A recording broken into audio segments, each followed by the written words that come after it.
प्यारे मित्रों, नमस्कार। आज हम लोग बात करने वाले हैं चरक विमान स्थान के रोग विषयक जीति अध्याय के अंतर्गत हम लोग बात करेंगे पॉइंट नंबर 6 अर्थात वाद मार्ग के पद। तो सिलेबस में क्या है? वाद मार्ग पदानी अर्थात वाद मार्ग के पद क्या होते हैं? कहने का मतलब 44 वाद मार्ग के बारे में पढ़ने वाले हैं। ये जो 44 वाद मार्ग है, आप ये समझिए कि किसी भी कॉम्पिटिटिव एग्जाम में, पीजी के एग्जाम में अक्सर पूछा जाता है। यहाँ तक कि हम लोग का जो एमओसीएच का 2022 का पेपर हुआ था लोक सेवा आयोग के थ्रू, उसमें भी एक इसमें से एक पूछा गया है। ठीक है, इन 44 में से। ठीक है, तो बहुत ध्यान से पढ़िएगा, आपके यूजी और पीजी दोनों के पॉइंट ऑफ व्यू से। ठीक है, तो देखिए सबसे पहले वाद मार्ग या वाद होता क्या है ना? वाद मार्ग है क्या? तो आप ये समझिए कि ये एक्चुअली जब कोई भी संभाषा या सेमिनार होती है या डिबेट होता है, तो उस डिबेट में पार्टिसिपेट करने के लिए आपको कुछ आवश्यक जो विषय होते हैं या उससे संबंधित नॉलेज होना चाहिए। कुछ डिबेट के लिए कुछ टेक्निक है, कुछ टूल्स हैं, आवश्यक जो यंत्र हैं, टूल्स हैं, वो आपको याद होने चाहिए कि सामने वाला ऐसी बात कह रहा था, हमें ऐसे उसको मतलब आंसर देना, इस तरह की बात करेगा, प्रश्न करेगा तो ऐसा उत्तर देना है। तो वही है वाद मार्ग, है ना? कि अपने विपक्षी को आप कैसे उसको पराजित कर सके सही माध्यम से। ऐसा नहीं कि उल्टा सीधा बोल के, मतलब उचित मतलब जवाब देकर आप उसको कैसे पराजित करें, यही है वाद मार्ग। ठीक है, तो सबसे पहले देखेंगे वाद मार्ग के लक्षण या वाद मार्ग है क्या। तो यहाँ पर दिया है श्लोक में दिया तत्र इदम वाद मर्यादा लक्षणम, अर्थात वाद मर्यादा के क्या लक्षण है? भवतु क्या है? इदम वाच्यम इदम अवाच्यम, अर्थात ऐसा कहना चाहिए, ऐसा नहीं कहना चाहिए। ओके, एवं पराजितो भवती, इस प्रकार से आप विपक्षी को पराजित कर सकते हैं। तो यहाँ पर दिया है वाद अर्थात डिबेट, है ना? हम कहते हैं जब डिबेट होता है, सेमिनार होता है, तो उसमें एक दूसरे को कहते हैं ना कि पक्ष विपक्ष होते हैं। तो पक्ष वाला कुछ कह रहा है, विपक्ष वाला कुछ कहेगा। कहने का मतलब कि वाद अर्थात डिबेट डिबेट जो होता है प्रारंभ होने पर उसमें यह कहना चाहिए, यह नहीं कहना चाहिए, अर्थात इदम वाच्यम अर्थात यह कहना चाहिए, इदम अवाच्यम अर्थात ऐसा नहीं कहना चाहिए। इस प्रकार वह पराजित होता है, मतलब विपक्षी या प्रतिपक्षी को पराजित किया जाता है। अब ये बात कर लेते हैं कि वाद मार्ग के पद कितने होते हैं। वाद मार्ग पदानी की बात कर रहा था, यहाँ 44 पद होते हैं। एक प्रश्न पूछा था कि वाद मार्ग के कितने पद होते हैं, तो 44 वाद मार्ग के पद होते हैं। अर्थात वो 44 वो 44 ऐसे टूल्स है, टेक्निक है, जिसको आप प्रिपेयर करके जाओगे तो आप निश्चित ही डिबेट में सामने वाले विपक्षी को पराजित कर जाओगे। ठीक है, तो यहाँ पर देखेंगे वाद मार्ग के 44 पद क्या है।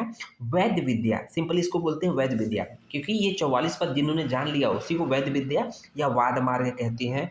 को जानने के लिए ये निम्न पद आवश्यक होने जानने योग्य होते हैं। ठीक है, वैद्य विद्या जानना है, वाद मार्ग जानना है, तो ये 44 कौन कौन से पद हैं, कौन कौन से पॉइंट है, उसके बारे में हम बाद में देखेंगे, लेकिन यहाँ पर 44 नाम देख लेते हैं। ओके, आपके इस सिलेबस के अकॉर्डिंग यही है।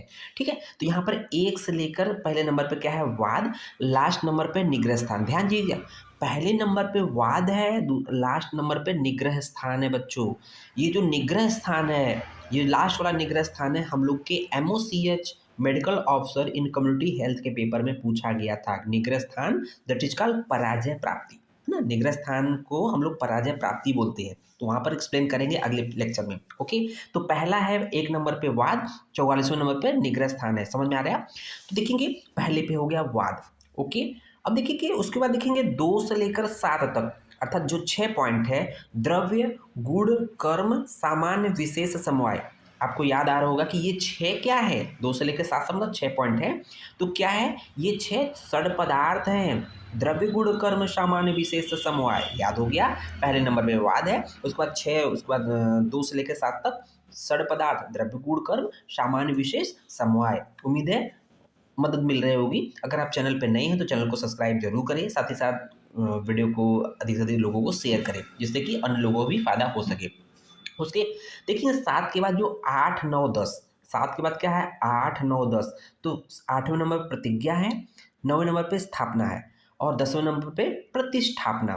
प्रतिज्ञा, स्थापना, प्रतिष्ठापना। याद रहेगा कि एक पहले नंबर पे वाद है, लेकिन दूसरे से 7वें पे क्या है? जो सड़ पदार्थ है, द्रव्य, गुण, कर्म, सामान्य, विशेष, समवाय।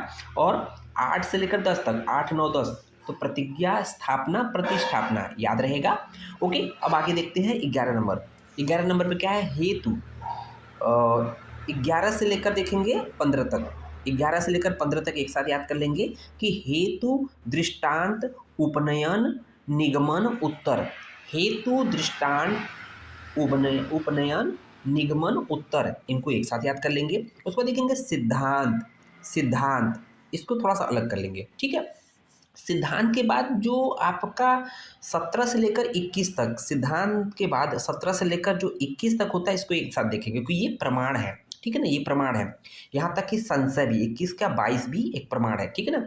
तो देखेंगे शब्द, प्रत्यक्ष, अनुमान, ऐतिह्य, औपम्य, इसको उपमान कहते हैं, और साथ ही साथ संशय। मीन्स 17 से लेकर 22 तक क्या है? आपके ये प्रमाण है। उसके बाद देखेंगे 23वें नंबर पे प्रयोजन। उसका देखेंगे 24वें नंबर पे सभ्य विचार। फिर क्या है? जिज्ञासा। जिज्ञासा किसके लिए है? बिजनेस करने के प्रति है।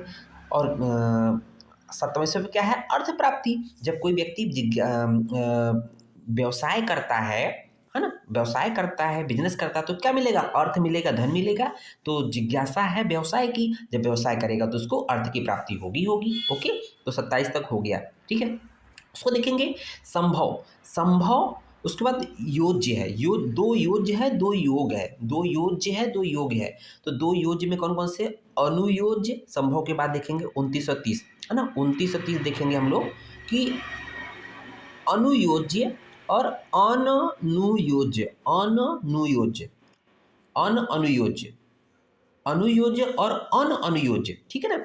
30, 29, 30 हो गया। अब जो 30, 31 है, 31, 32 हो गया। 31, 32 देखेंगे कि क्या है? योग है दोनों। तो अनुयोग, प्रत्यय अनुयोग, अनुयोग और प्रत्यय अनुयोग। फिर बाद देखेंगे दो ठे और देखेंगे 33 और 34। वाक्य दोष, वाक्य प्रशंसा साथ में आ जाएगा। वाक्य दोष और वाक्य प्रशंसा दोनों वाक्य से संबंधित है। उसके बाद देखेंगे छल, अहेतु, दोनों एक साथ देखेंगे। छल और अहेतु, अहेतु द्वारा छल करते हैं। उसको देखेंगे अतीत काल, उपलम्ब। अतीत काल, उपलम्ब, ठीक है ना। 39 पे देखेंगे परिहार। और 40 नंबर पे देखेंगे प्रतिज्ञा हानि। प्रतिज्ञा हानि। उसके बाद देखेंगे अव्यनुज्ञा। उसके बाद 42 और 43 देखेंगे क्या है? दो अंतर है, हेत्वंतर, अर्थंतर। हेत्वंतर, अर्थंतर। ओके, और लास्ट में हम लोग का निग्रह स्थान आता है। तो इस तरह से पहले नंबर पे वाद है और अंतिम नंबर पे निग्रह स्थान है। ये हम लोग का कंप्लीट होता है। उम्मीद है वीडियो पसंद आया होगा। धन्यवाद।